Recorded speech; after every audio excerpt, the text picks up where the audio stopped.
The silent battle that's been going on for 8 long years. 2 different underlying philosophies, 2 different types of users, almost 2 different worlds. One side values stability, ease of use, and simplicity. This is Apple's iOS. The other side values openness, choice, and customization. This is Google's Android. The rivalry between these OSs is also personal to a large percentage of the population who own a smartphone, the most personal device of all. This is part 1 of a 2-part series on Android versus iOS.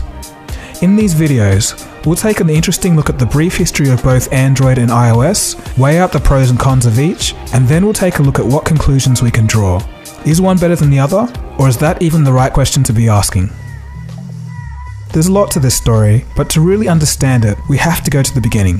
By looking at the history of each operating system in context, we can understand their philosophies completely. Let's begin. In 2005, when Steve Jobs was first envisioning the iPhone, either he could make a miniature version of the Mac, or enlarge the iPod, which was Apple's main portable product at the time, into a phone. Steve assigned 2 different teams within Apple to pursue both options. The team in charge of scaling down the Mac created the iPhone OS, now known as iOS. Now, software on mobile phones is like baby software. It's not so powerful. And today, we're going to show you a software breakthrough. Software that's at least 5 years ahead of what's on any other phone. Now, how do we do this? Well, we start with a strong foundation. iPhone runs OS X. So why did Steve ultimately choose to scale down the Mac? Well, there's 2 main reasons. The first one, macOS was already complete. It had animations, sound, power management, and many other things built in. Why would you want to reinvent the wheel when you could just optimize the software and get it to fit in a smaller package? The second reason is that Steve knew the software inside and out. This knowledge helped him know that optimizing software to shrink the Mac down into a phone was indeed possible. Such deep involvement is often rare for a modern CEO, so we have to ask, how exactly did Steve know the software so well? As it turns out, macOS was actually made from the remnants of a software called NextStep. NextStep was developed by Steve Jobs when he was fired from Apple in 1985. As a fun side point, the World Wide Web was actually built on a NextStep system in 1989 by Tim Berners-Lee. If you want to know more, you can check out a video that I did on the history of the internet in the description below. In 1997, Apple bought NextStep, which brought Steve Jobs back as the CEO. Over the years, NextStep was developed further to finally become macOS, which, as we know, finally became iOS. So in actuality, iOS didn't just fall from the sky. It had a rich history all the way back from early 1986. This is one of the major reasons why iOS was so polished from the get-go. Android, on the other hand, was a bit of an experiment upon release. Founded in October 2003 by Andy Rubin, Rich Mina, Nick Sears, and Chris White, Android was initially supposed to be digital camera software. Of course, early on, it was clear that this market was way too small, so the company concentrated on producing a smartphone OS that could take on Nokia's Symbian and Microsoft's Windows Mobile. Sounds great. And Mark. It all started when I first met Andy, who was CEO of Danger, and I was working at T-Mobile. We also had another friend in common, and the 3 of us all believed that it was too difficult to get new products out to consumers in a timely fashion. And we thought the missing link was not having an open platform.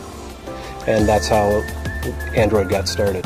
In July 2005, Google acquired Android Incorporated for over $50 million. With this capital, Android began developing prototype phones. Early Android prototypes were more like Blackberries. That is, they had no touchscreen and a physical QWERTY keyboard. Later prototypes were later re-engineered to support a touchscreen to compete with other announced devices, such as the 2006 LG Prada and of course the iPhone in 2007. On November 5, 2007, an industry watershed moment occurred. The Open Handset Alliance was unveiled. The alliance was an effort to develop open standards for mobile devices. It included HTC, Sony, Samsung, Sprint, T-Mobile, and chip manufacturers such as Qualcomm. Google knew they couldn't do it alone. The first commercially available smartphone running Android was the HTC Dream in late 2008. Although it was rather jangly and didn't seem to fit together very well, heavy Gmail integration, widgets, and a useful pull-down settings menu, along with almost limitless customization, set Android apart.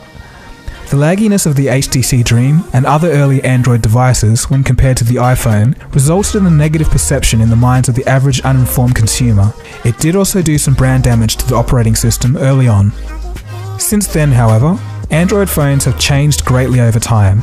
Over the years, Android became more refined, less buggy, and overall more polished. Okay, so that's all well and good, but some of you might want some practical, quantifiable proof of this. How has Android performance in comparison to the iPhone changed over time? Well, in early 2014, the touch response time for a high-end Android phone was around 114 milliseconds at best. In comparison to this, the iPhone 5 and 5S came in at a blistering 75 milliseconds. But by the end of 2014, new Android phones had come to the market and things had changed in that short amount of time. As shown by the data here, the top smartphones were actually more responsive than the current iPhone at the time. Alright, so I've been talking a lot about how Android has changed over time, but what about Apple? Well, as you would have guessed, these changes weren't only limited to Android. iOS has also changed a great deal over time. A lot of the early limitations pertaining to options and features have been lifted. iPhones are now a far cry away from having no video camera or copy and paste. Now there's a choice of 2 phone sizes, a notification center, low power mode, and limited multitasking. Android viewers may note that a lot of these things have arguably been borrowed from Android. Okay, so with all of that history out of the way and all of that said, that brings us to the present day. Which OS is better today? Looking objectively, today stock iPhones still lag behind Android in terms of functionality. But is this necessarily a bad thing? Do the benefits of iOS outweigh the cons, or is it flipped to the other side? Does Android hold the key to success in its openness and choice? In the next episode, we'll take a look at the app environment, user base, pros and cons, issues, and features of both Android and iOS. After this, we'll finish off with what's in store for the future. Where are Android and iOS both going? It's going to be a great video, so stay tuned.